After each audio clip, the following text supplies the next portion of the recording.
31 जुलैपासून रोजगार हमी सेवक सध्या काम बंद आंदोलनात उतरले आहेत। गेल्या 6 महिन्यापासून सरकारने त्यांचं मानधन त्यांच्या खात्यात न जमा केल्यामुळे त्यांना मोठ्या आर्थिक संकटांना सामना करावा लागत आहे। गेल्या 12 दिवसापासून हे आंदोलन सुरू असून अजूनपर्यंत सरकारने त्यांना मानधन न दिल्यामुळे ते येत्या 2 दिवसात पालघरचे मुख्याधिकारी यांची भेट घेऊन त्यांच्या मागण्या मान्य करण्यासंदर्भात सरकारकडे पाठपुरावा करावा यासाठी ते भेट घेणार आहेत। त्यानंतर त्यांच्या आंदोलनाची पुढची दिशा ठरवण्यात येईल अशी माहिती त्यांच्याकडनं आज प्रसारमाध्यमांना देण्यात आली। आणि तुम्हाला जरी काढण्यात आला ह्या पुराव्याने तो तुम्हाला बाहेर सोडणार आहे, तो स्वतःहून राजीनामा देऊन निघालेलं बरं असतं। परंतु जर तुम्हाला कोणी सांगितलं हा मला रोजगार साहेब नको, रोजगार साहेब नको सांगितला म्हणून काढला ग्रामसभेतनं दुसरा भरला, हे होत नाही।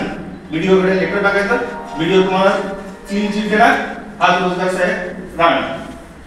व्हिडिओने जरी कोणाच्या दबावामध्ये येऊन सांगितलं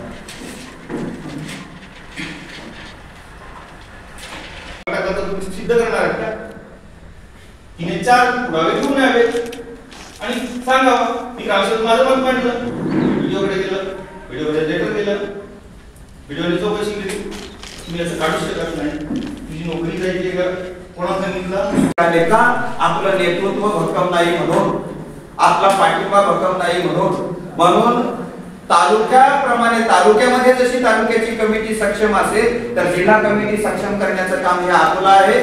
त्या जिल्हा कमिटीला बल देण्याचं काम आपलं आहे। प्रथम आपली तालुका कमिटी सक्षम झाली पाहिजे आणि याच्यासाठी आपण सर्व तालुक्यातील ग्राम रोजगार सहाय्यक बंधू आणि भगिनींनो प्रथम आपल्या माणसावर विश्वास ठेवा, आपल्या नेतृत्वावर विश्वास ठेवा, आपल्या कार्यावर विश्वास ठेवा। एक ना एक दिवस आपल्या हातात यश आल्याशिवाय राहणार नाही। परीक्षा देणारा जर त्याने अभ्यास चांगला केलेला असेल तर तो नापास कधी होणार नाही। आपण अंगणवाडीतच नापास प्रयत्न करतो पण मिळत नाही म्हणून मरू नये, याचा अर्थ आपण त्या ठिकाणी फेल झालो। आपल्या कामावरच आपला विश्वास नाही, आपल्या कार्यावर आपला विश्वास नाही। प्रथम आपल्या माणसावर विश्वास ठेवायला शिका, आपल्या कर्तृत्वावर आणि मेहनतीवर विश्वास ठेवायला शिका।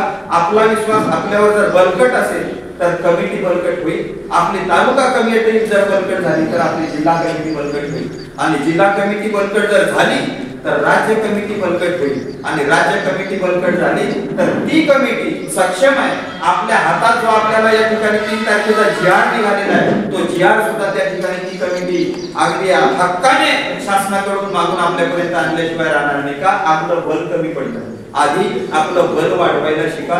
कोणतीही मीटिंग असो, आपली तालुक्याला मासिक मीटिंग असो किंवा व्हिडिओला भेटायचं असो, तहसीलदार साहेबांना भेटायचं असो, आपण जर एकोप्याने त्यांच्या समोर कमिटीच्या माध्यमातून गेलो तर आपला कोणताच शब्द खाली पडणार नाही, आपल्या शब्दाला दुजोरा मिळेल। साहेब सांगून गेले का आपण त्यांच्या लेवलला काम करतोय, ग्राम पातळीवर आपण जर हजारो गरीब लोकांना आपण जर काम देतो, मजदूरांना काम देतो तर हे काम आपलं कमी नाही।